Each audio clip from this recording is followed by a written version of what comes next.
So what are the ABYC E-13 standards for lithium-ion batteries? Well, the ABYC is the American Boat and Yacht Council.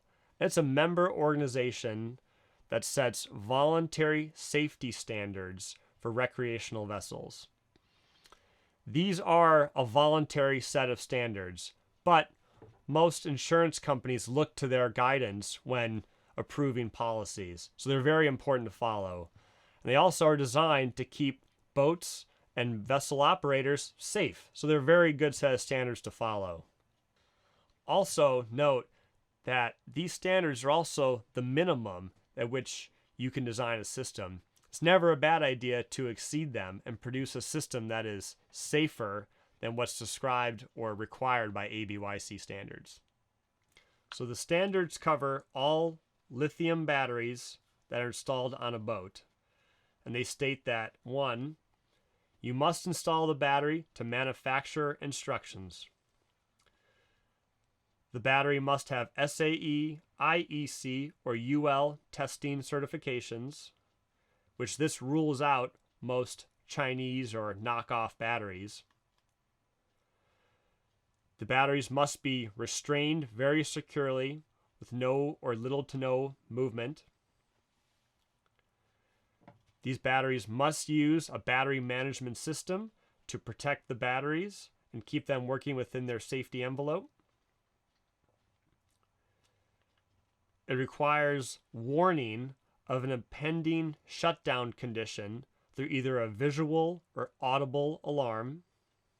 It also requires information from the manufacturer about the usage of the battery, the proper installation of the battery, and the design parameters of the BMS.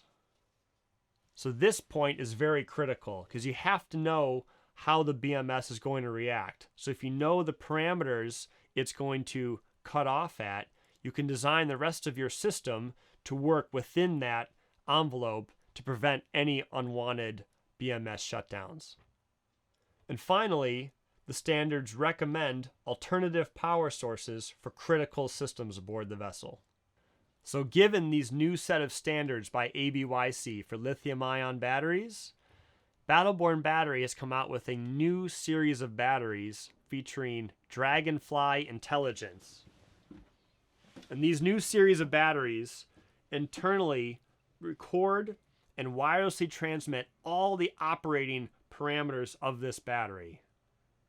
So this is able to communicate with external devices that can set off audible and visual alarms to alert the operators of the boat of an impending BMS shutdown. For example, this alarm here. So that audible alarm that's able to be triggered via the communication from the battery goes a long way to making a better performing and safer battery bank. And of course, it matches and exceeds all of the ABYC standards. I hope you've enjoyed this video. If you have any more questions, feel free to reach out to the team at Battleborn Batteries. And in the meantime, I hope you consider supporting Warrior Sailing.